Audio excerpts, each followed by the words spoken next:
Tonight we begin with a development that Social Security advocates, retirees, and financial analysts had all been watching, questioning, and quietly hoping for in different ways.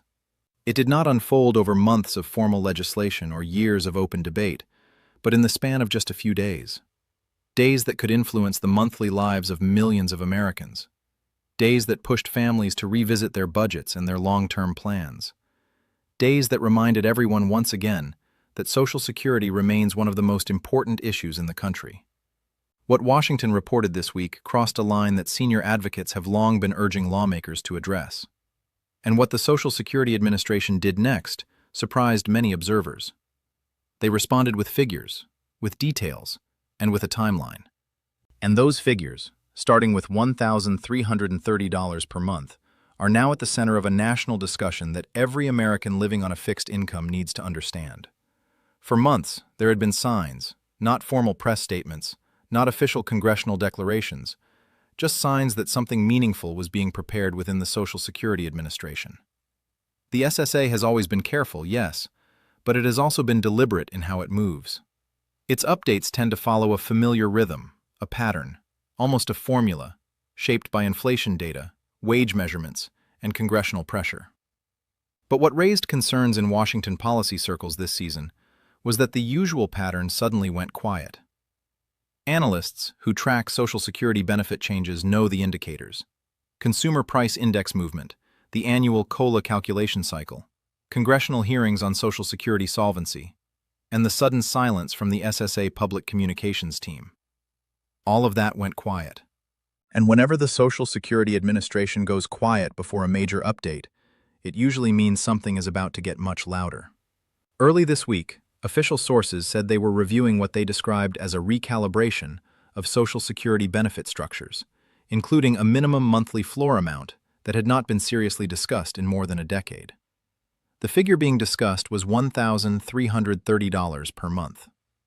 These are the kinds of numbers that the SSA only brings forward when it is signaling something very specific: a benefit adjustment, a structural reform, or a political commitment meant to steady the program before a difficult budget season.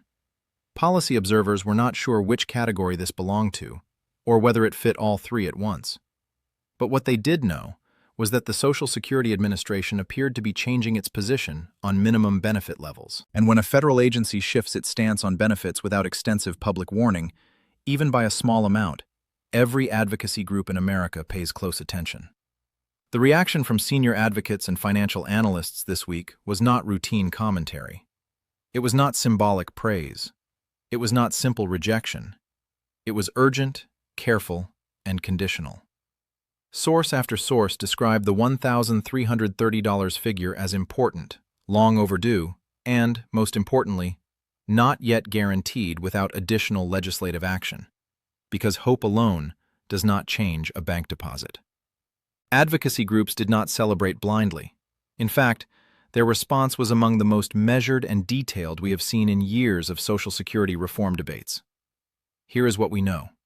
Within days of the announcement, multiple organizations filed formal requests for clarification on eligibility rules, implementation timing, and which beneficiary groups would qualify for the $1,330 floor. These were not ordinary information requests. These were strategic, legal, and policy filings, the kind of documents advocacy organizations prepare only when they are ready to hold a government agency to a specific commitment. Tonight, multiple reports say the $1,330 figure is being discussed in connection with Social Security's minimum benefit provision, a provision long criticized for being too low to cover basic living costs. Analysts say reformers are aiming at the structural parts of how minimum benefits are calculated before political momentum fades. They are targeting the wage indexing formula. They are targeting the years of work thresholds. They are targeting the eligibility windows that have historically left part-time workers and lower-income earners without meaningful minimum benefit protections. In other words, reformers are going after the root of the problem, not just the visible number. That is what made the announcement so urgent for advocates. The $1,330 figure was not just symbolic, it was practical. It represented the sort of change that could meaningfully lift long-term retirees out of poverty, if implemented correctly.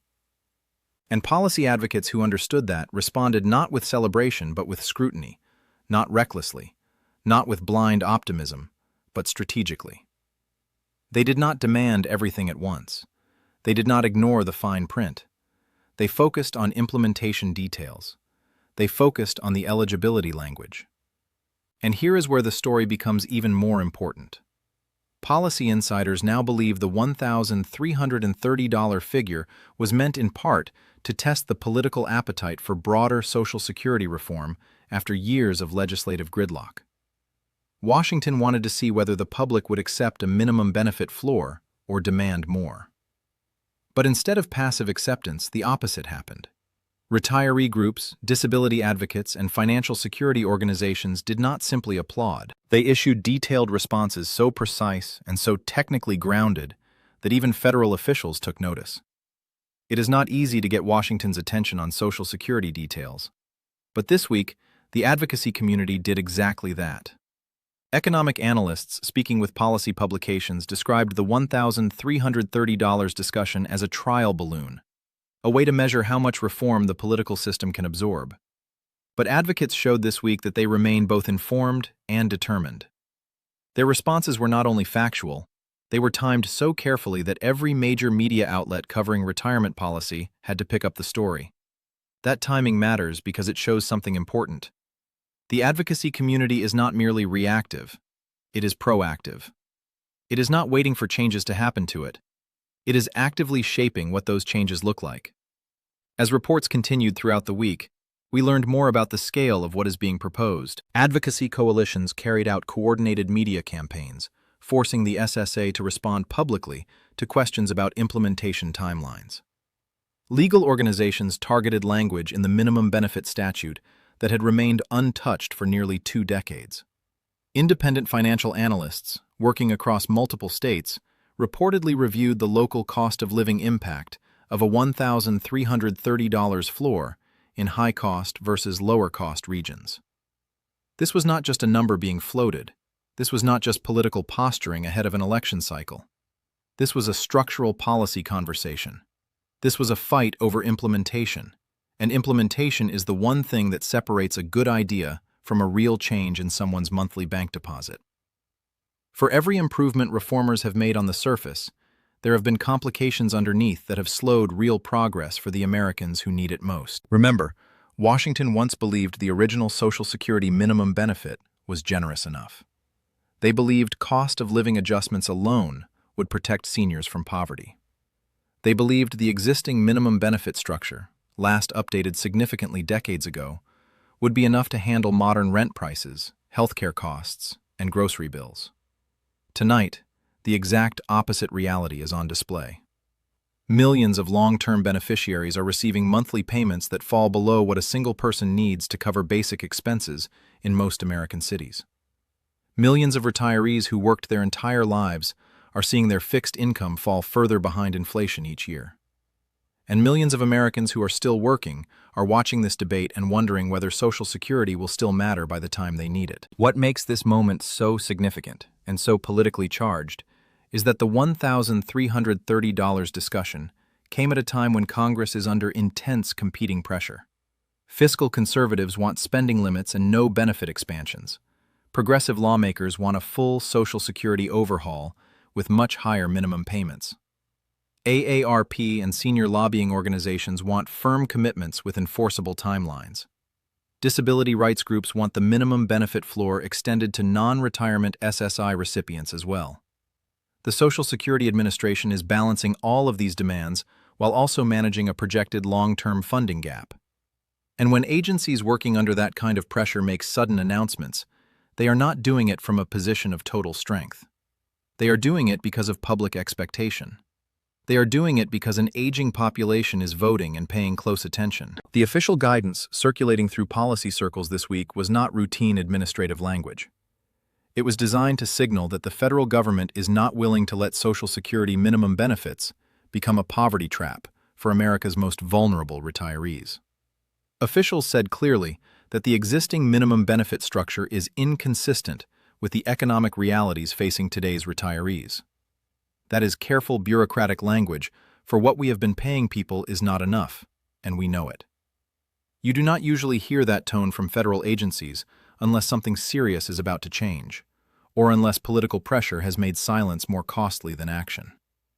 Meanwhile, senior advocates and community leaders have been speaking to the public with a clarity that official Washington rarely matches. They have said a $1,330 floor is a floor, not a ceiling. We will not stop pushing until the minimum benefit reflects real dignity in retirement. They have said every American who worked and paid into Social Security deserves to know the system will not abandon them in their final years. And they have said we are watching every word of this proposal, every line of eligibility language, and we will not allow vague promises to replace real reform. These are not just rhetorical lines for a press release. These are statements from organizations that understand exactly how high the stakes have become for tens of millions of Americans living on fixed incomes. Here is what makes the situation even more complex. The $1,330 discussion is not happening in isolation from the minimum benefit conversation.